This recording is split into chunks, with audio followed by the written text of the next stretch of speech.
we are giving away all of these 16 prizes here to celebrate the World Championship, including a signed photo from Raymond van Barneveld and Phil Taylor, which includes a match used art. Just head over to our Twitter, link in the description, to see our pinned tweet for full details, and don't forget to comment and subscribe.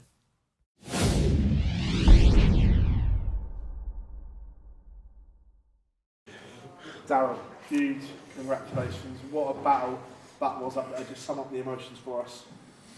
I'm really over the moon, not just for the win, but I think that everybody knows I'm not a great player that always comes from behind, and I was always behind that game until I took out the 1-6-4 to go 3-2 up in sets. And there's Wayne Mardle, even though I love him so much. But the 1-6-4, yes. And then the first thing he says, don't give away your throw in the next set. And I nearly did. The first score was terrible, I think. And then after that, I put it together and then took out the last third and double 8 or something. But no, very grateful. Take that out and then took out a lovely 130. Whenever Rick probably should have won that leg, all honesty. And then I thought to myself, right, you got the throw now. 2-0 up, don't give it away, and I decided to go, like, I don't know, like that, and went 2-1 up, and then I thought to myself, just hang in there, don't you dare get nervous, and I was slightly nervous at the end, but Ricky still should have made it 2-all in that set. I think 25, did he miss 25? And I thought to myself, if I had treble 16, I put all my focus on the treble 16. I said, if I had treble 16, I'm going to go out wide, I'm going to hit 36. It's not going to be one of them 48 and then try and hope for it. I said, I'm going to go out wide and use the marker instead of trying to come inside and then trying to hit double 9 last start. That'd be a horrendous start. And yeah, over the moon. You talked about the 1-6-4 then. Obviously, a huge finish in the context of the game. Did you feel it zapped your life out of Ricky as well? Because he was obviously in pole position at that point. No, I was one of them ones that I felt like through the game I was there mentally, and then I wasn't there. Whenever I needed 140, I had a 140, and then whenever all of a sudden I was miles in front, I needed a ton just to steady up and keep myself a big advantage.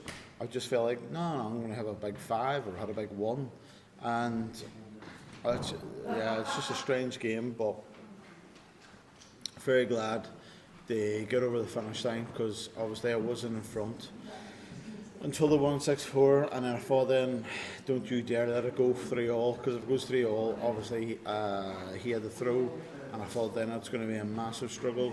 So glad, honestly, and as I said in my interview on the stage, I missed Christmas Eve and I missed Christmas practicing, and for me that's a lot of practice I missed.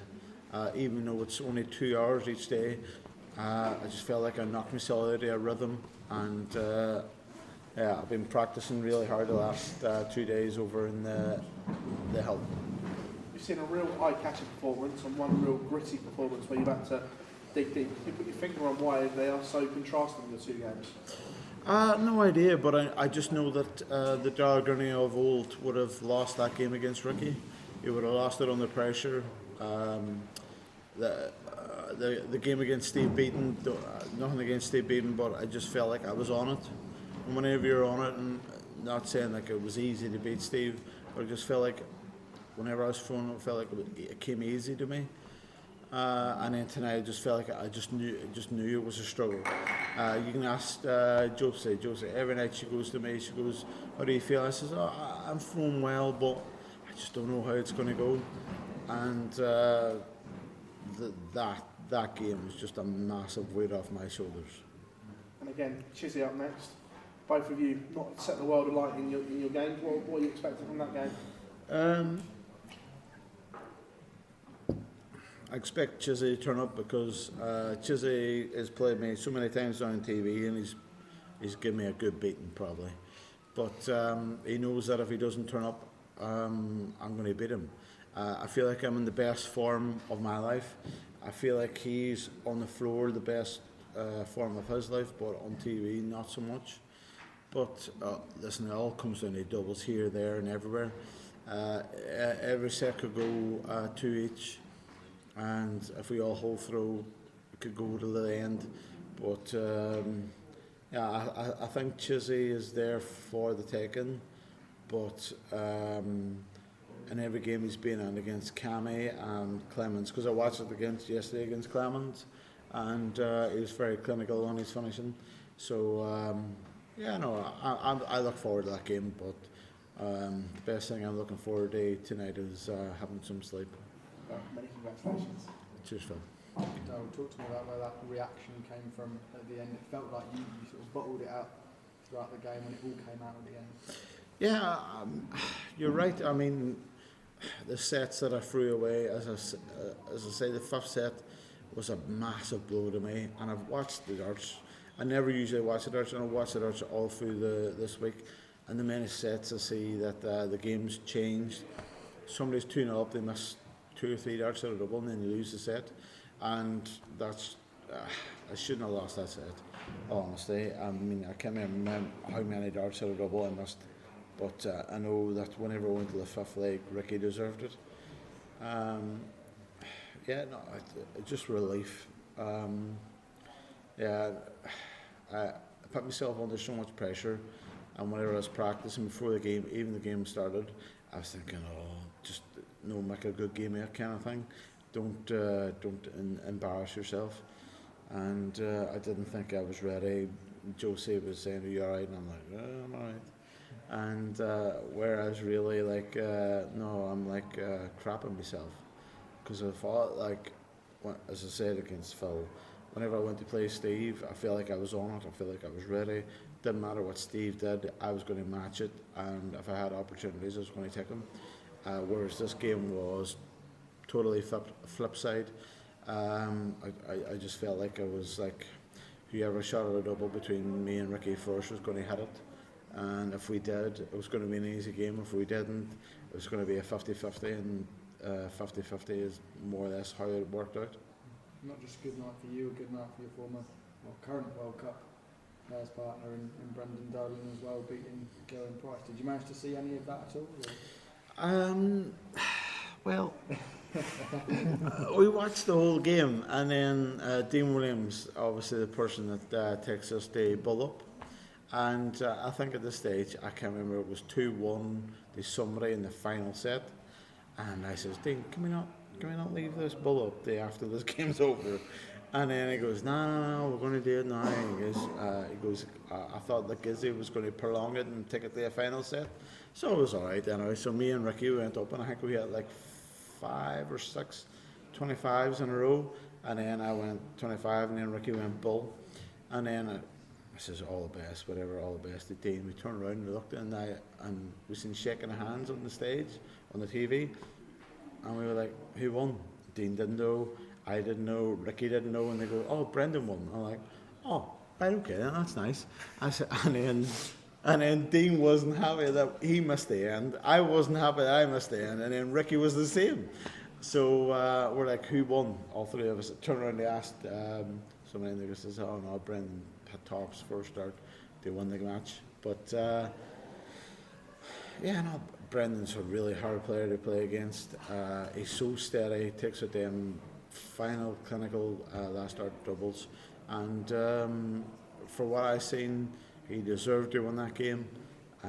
But yeah, no, fair play to him. But as it says, Hank out there, Teresa was sitting at our table, and me and Brendan had a wee chuck before the game started, and Teresa goes, "This is the winners' table tonight." I was like, "Oh, happy days, whatever." And then Brendan won. I thought, "Oh no, I hope I don't let the side down." So yeah, no, it all worked out in the end. Good man, Cheers. Daryl, how difficult is it to prepare for a match and get ready to go on stage when the 2 matches before you take so long? I think it was gone 11 o'clock by the time that you got up there, especially after such a hugely emotional match between Ricardo and Luke, where they just zapped the energy out of the crowd. Yeah, I mean, I watched last night on purpose for the reason that whenever Mike Smith walked on, he walked on at 9:10. So I thought, if the 2 games tonight go the same way, I I think I'm going to be on around that time. So I end up getting here around about 5:15. I thought, well, that's normal time. And then Brendan decided to make a mess of it. But yeah, no, it's just one of them things that I felt like I was getting myself ready all night. I didn't want to over prepare. And then whenever I came to the stage, I felt like, right, I'm going to get ready now. I'm going to prepare. I'm going to focus on the game. And I was very lucky, and Phil Barr stopped yawning at me, please. And yeah, no, as I say, it was a very, very tight game, and so happy to get through it. Don't matter should it be against another MDA player, as in Ricky Evans or anybody else in the tournament. Very lucky and very blessed to be in the next round and be in the last 16. There's quite a difference in the rankings, but how close do you feel you are to when you were the world number 3 and in the Premier League? That's a really hard question, in all honesty. I feel like consistently I'm a better player now, and under pressure I'm a better player now. But obviously whenever I'm 26 or 27 in the rankings, it doesn't show my form. Obviously whenever I was number 3 in the world, I felt like I didn't feel like the standard was as good as it is now. But that's just how far the PDC has moved on. Now I'm like playing so much better. My doubles are so much better. My scoring so much more consistent. And I still find myself where I am in the rankings. But no, I'm a firm believer that I play a PDC to play and compete against the best players there is, and that's what I'm doing right now. And I feel like where I am in my game, I'm maybe on one of the top 20 best players in the world, but obviously I've got to do a lot of damage in the world rankings, as in money wise, try and get myself up. Everybody's obsessed with being in the top 16. For me, it'd be a really good year if I could end up finishing playing in the Masters, being in the top 24. I know I'm just outside it. I don't know what that does, winning that game, but no, just that's the plans. We saw at the end, Ricky got a big snog off you before you went off stage. Does that just show how much that meant to you getting through that game against such a close friend as well?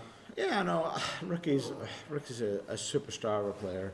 I really think, like he says in his interviews, if he was more consistent, if he had more level-headed and being not so fast, more. I mean, I thought, to be honest, the last couple of years that Ricky was more interested in hitting the fastest 180 in the world than actually winning games. Now I can see that he's starting to turn that corner, and he wants to be a proper player. And listen, he's got the throw, he's got the walk on, he's got the attitude. As he says probably in interviews, he'd be a great player in the Premier League, but I wouldn't put him in the Premier League because it would do himself more harm than anything. I've been there, done it, bought the t-shirt, and there's a lot of people that's on the wayside that suffered after that. But I'm just one of these players that believes whenever I played in the Premier League, I was getting beat by the best players in the world, not just getting beat. But I feel like Ricky has turned the corner now. Whatever age he is, obviously I'm still older than him.